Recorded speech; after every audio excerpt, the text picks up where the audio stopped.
Hello and welcome to e-DIRAP interviews. Today our focus is on Myanmar, and we're pleased to have with us Thein Oo, patron of the Myanmar Computer Federation, chairman of the Myanmar ICT Development Corporation, and also chairman of the steering committee for Yangon and Mandalay Computer University's Center of Excellence. Thein Oo, could you tell us a little more about yourself and about the organization that you are associated with? The Myanmar Computer Federation is the the ICT Federation, which is actually a NGO, but actually we are providing the technical advice to the government. And also we are doing the development of ICT professional and development of ICT industry. And under MCF, we have 3 associations. The first one is we call MCPA, that is Myanmar Computer Professional Association. And another one is MCIA, Myanmar Computer Industry Association, and third one is MCEA, Myanmar Computer Enthusiast Association. And we also, that is at the national level, we also have the Computer Association, Professional and Industry Association in states and divisions. In Myanmar, we have 14 states and divisions, but we cannot form the computer associations in all states and divisions. We have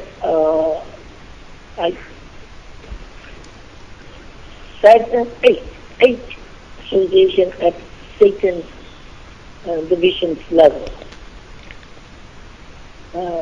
Is this clear? Yes, okay.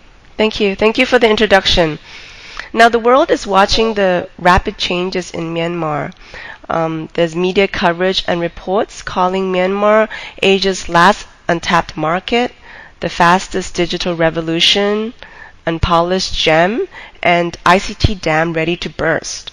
So just last month, Norway's Telenor and Qatar's Ooredoo were selected to provide mobile infrastructure and services in Myanmar. So Mr. Thein Oo, could you update us on the current state of Myanmar's ICT infrastructure and what the targets are for increasing ICT access? For the development of ICT infrastructure, you already know that it is going, we are doing actually number one is we are trying to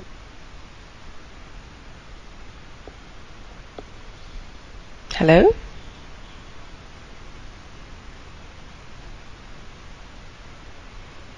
that law will be promulgated in this parliament section, that is 7th parliament section.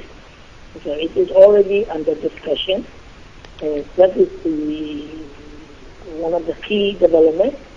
And second one is, of course, while we are developing the legal framework, we are also set the policy that the tele-densities and internet usage must be improved.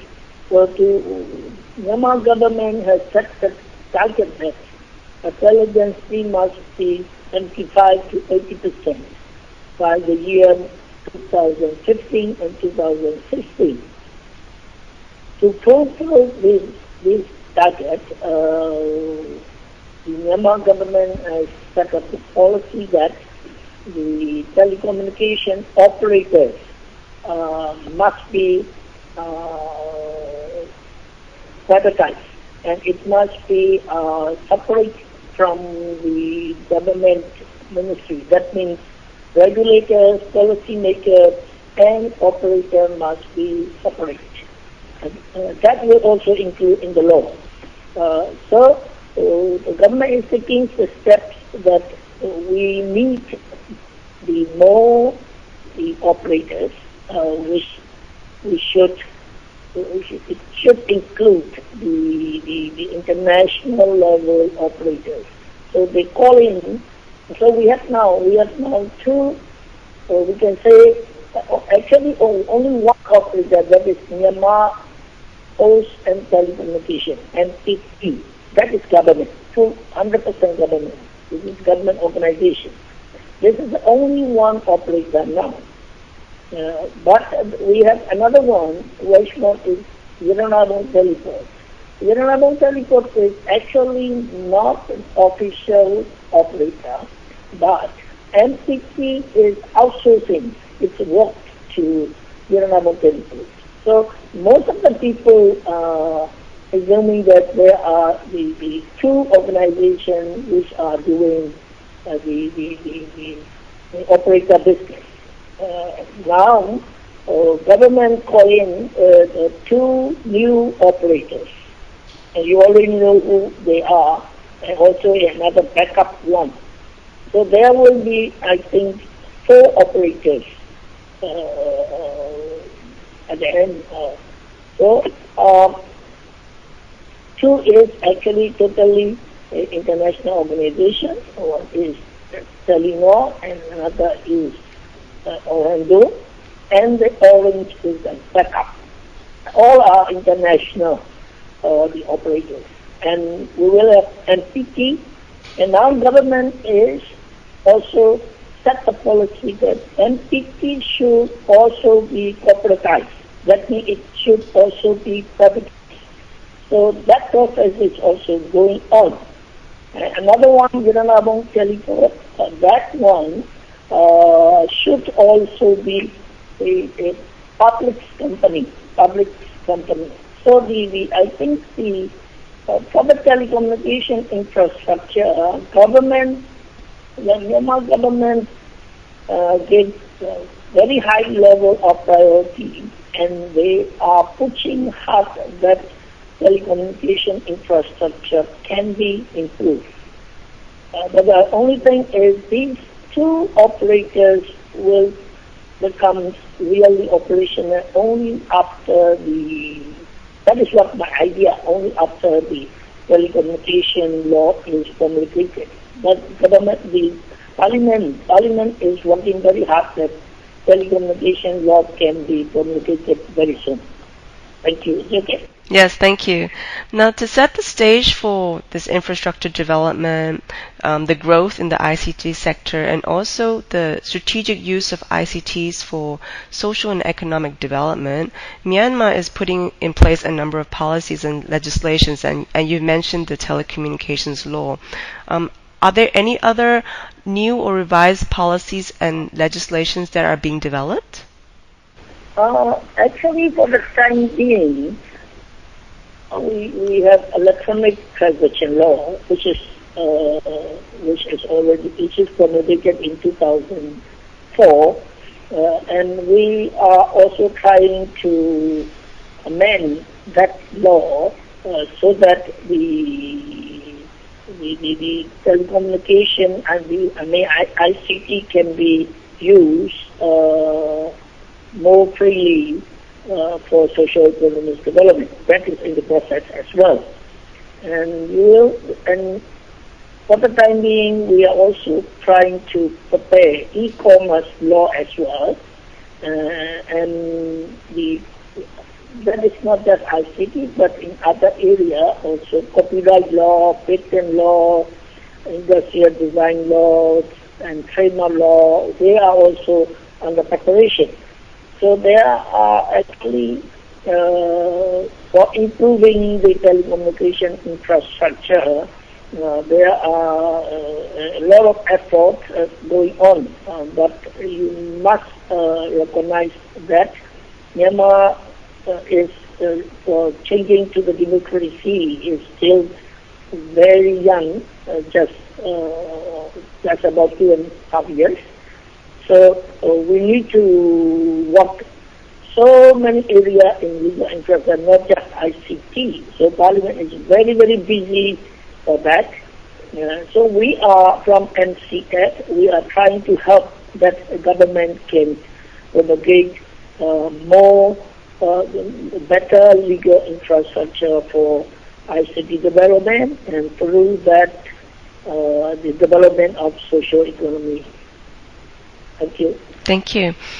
Now, Myanmar will probably go mobile first into the internet age, and as you mentioned, there'll be probably a rapid growth in e-commerce, also social media and local tech startups. So, based on this trend, what are some of the issues being discussed as Myanmar develops its ICT policies and strategies? You see, we are now very much talking about what we call the supply side of ICT. Supply side of ICT means telecommunication infrastructures, right, and payment systems, all these things. But I think the Myanmar government now very much aware that use of ICT is a must for socio-economic development. That is why they are also working very hard for e-government development and also use of the ICT in education, that is e-education. And from the private side, we are pushing that e-commerce can be developed. But one of the things we have to look at is what we call the demand side.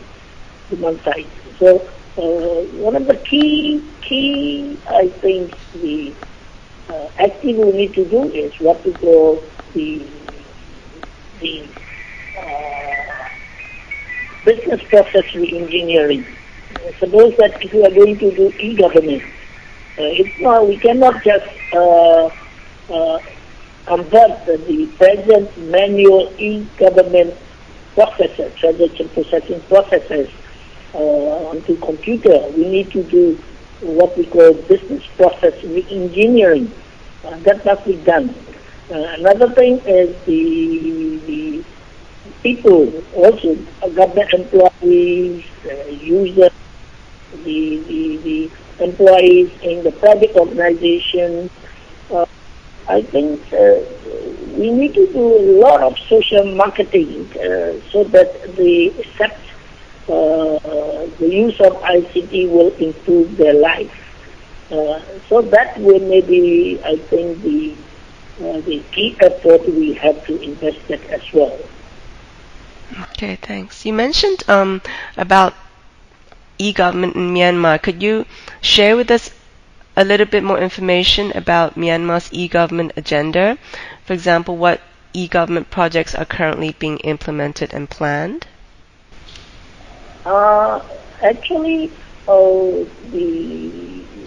we have been reading, and from the MCF side, we have been suggesting that e-government is a must, and we also prepare. I don't know whether you may know that prepare the ICT master plan, 3 master plans, and submitted that to the government. And in that, all that master plan, we also include what we call e-government master plan. But unfortunately, the implementation is, because of many reasons, is not really successful. Now, I think last month, President and the three cabinet and other government agency and the chief minister from the states and divisions, they met in Megiddo for about, I think, 2 days for the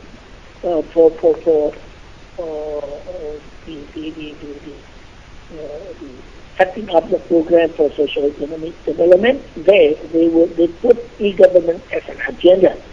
So the e-government, I hope that government will be putting more effort on e-government. One of the key applications they have to do, of course, they are also starting to do is what we call national single windows. That is, which will be connected to ASEAN single windows, where the export-import procedure, custom clearance, taxation, that will be covered. That, I think, government is putting effort that the national single windows can be implemented. That is one. And of course, all the government agencies now must have their websites. So they have websites. The only thing is there is not very much recognition that the websites must be continuously updated, so that information which is given to the citizens or business people or outside investors must be up to date. That is also the government is now urging those government agencies to make sure that their websites are updated. So that is just an emerging stage. And also government is not directions, we are urging that each state and division has started to develop e-government in their region. So that is local government, the local government computerization, local government use of ICT. For example, here in Yangon division, which is you can say, in terms of economics, it is the most, about 80% of the business organizations are in Yangon, and they have more than 6 million people. So this Yangon division already started what we call e-Yangon. So these are the things which is happening. So the key thing is that e-government is very much well aware by the high authorities, and that is part of the awareness. Now, I think they also have a political will to implement the e-government. Thanks. And how about the use of ICTs to promote better governance? For example, to increase government transparency and promote information sharing. What are the initiatives in these areas? You see, actually, we have suggested that the e-government framework there. Of course, the impact is socio-economic development. But using e-government, we say that these fundamental things, like one is, as you saw, transparency. Another is good governance. That is the planning and budgeting and doing transactions for e-government level must be good. And third one is clean government. That means we should try to reduce the corruption. And fourth is the fair competition, and fifth is what we call inclusiveness. So transparency is one of the key objectives of e-government. That is why we are actually, government is giving the directions that each government agency must have the website, and that website must be up to date. That is actually aimed for transparency. From when citizens or business or investors, if they just go into the government portal and look at the website, they will be able to get whatever information they want to know. We are also preparing what are the laws for concerning each type of business, each type of organization, like that. So transparency is one of the key the objectives of e-government. And you will know that most of the media, newspapers, channels, they have their websites now. So the media is quite free now in Myanmar. So they are actually providing whatever information the citizens, business people, investors will need. Okay, thank you. Thank you for that. I'd like to ask about capacity building and education. Have there been any major capacity building or education initiatives to develop the country's skills in ICT and also in the application of ICT for development? Actually, Myanmar now recognize that Myanmar educational system is not good. And so you will also see that even Aung San Suu Kyi is complaining about the Myanmar education systems, and she is leading to improve the effort to how to improve education. So there are a lot of efforts going on how to improve the not just use of ICT for education, but the whole educational systems. And I think the Parliament will also discuss the education and the legal framework in this section as well. And for ICT for education, there are actually two levels. One is, of course, the user level, and not only two levels, we can say three levels. Another one is professional level, and third one is making sure that all the students have ICT literacy at the middle level. We have primary level that is from grade 1 to 5, and then middle level that is from grade 6 to 9, and we also have the high school level that is from grade 10 to 11. So the government but that is actually not become the official yet. But government on official policy is that at the middle level, that is from grade 6 to 9, all students must have ICT literacy. So that is one of the efforts the government is pushing. And also, Myanmar Computer Federation is helping the teachers, because we need teachers who can teach the use of ICT. So we are providing training for trainers program continuously. So that is one effort. For all the students should have ICT literacy. That is one thing. Another one is the user level training.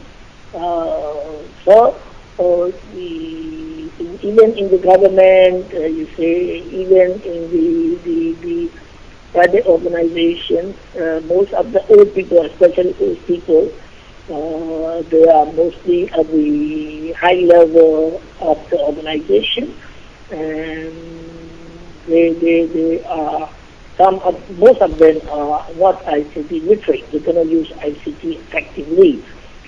So we are also putting some effort, but that effort, I think, is not very much successful.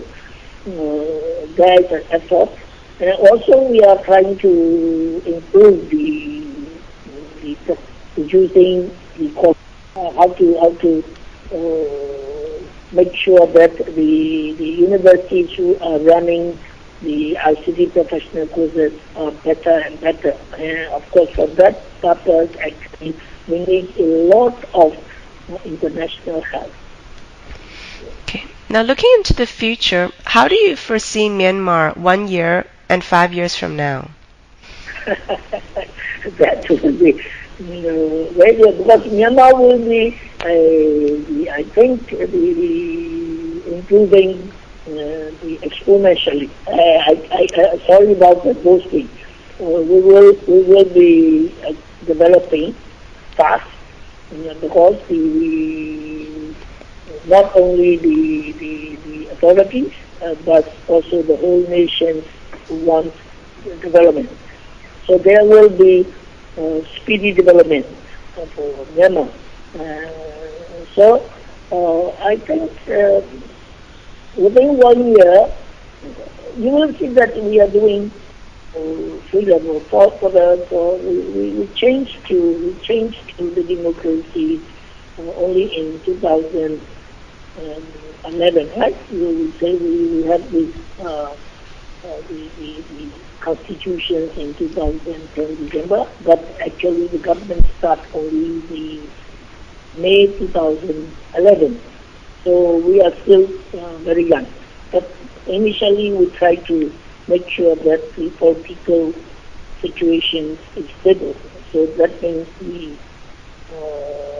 legislative, executive, and judiciary, the three branches of government work nicely, and also the media can be free.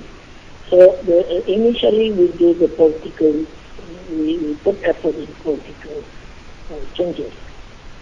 And now this year we are emphasizing on economic development, so socio-economic development. So I think Myanmar will improve considerably within 5 years. Maybe we are expecting that maybe 15 to 20 years we will also reach, I don't know, not a fully developed country. We will be something like newly industrialized country, quite fast. If of course, the foreign investments and foreign technology transfers are coming in, of course. Now, what are the challenges that you'll be expecting, and how do you think Myanmar can overcome these challenges? Myanmar challenges. Yeah. Of course, the first challenge will be no reversal. Right? So we have to make sure that there is no reversal. And of course, as we have said, that we have to make as I said, to make the fundamentals right. That's the other thing. We have to make these fundamental rights. But these fundamentals are not right enough yet. That is good governance.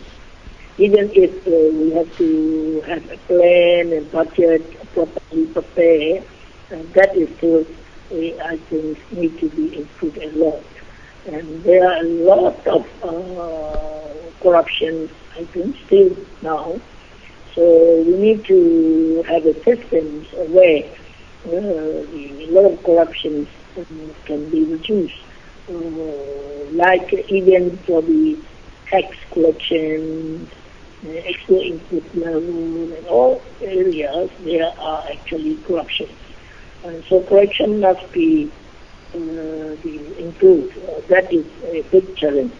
And that transparency, I think that is improving. I think it is improving nicely.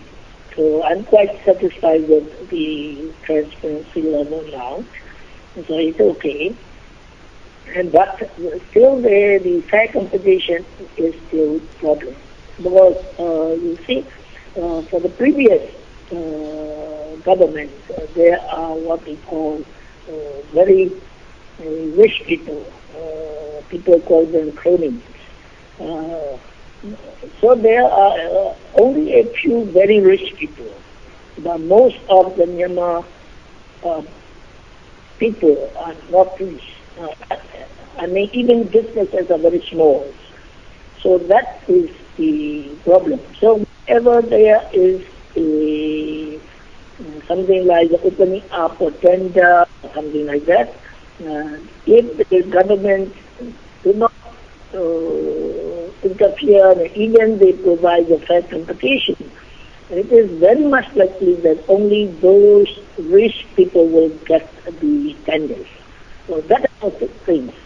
So even fair competitions, what level of fair competitions? That is also a big problem. And final one, as I say, is that is also very much related to fair competition. That is what I call inclusiveness. For the time being, most of the still government big projects or even the small projects are actually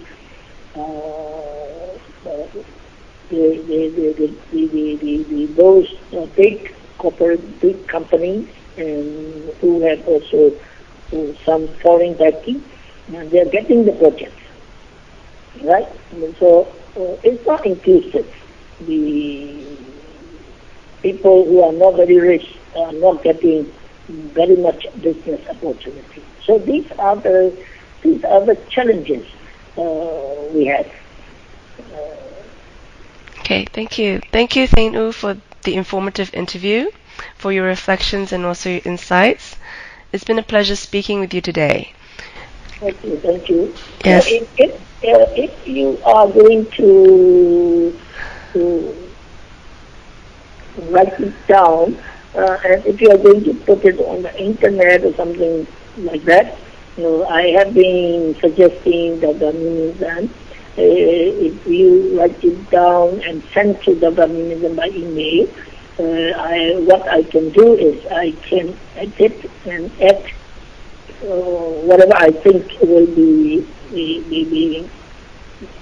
That would be great. Yeah, I'll do that. I'll do a written summary and I'll be sending it to you. It is subject-wise. It will be you do the digital written, and if we can put on the internet, that will be good. Thank you. Thank you very much. Goodbye.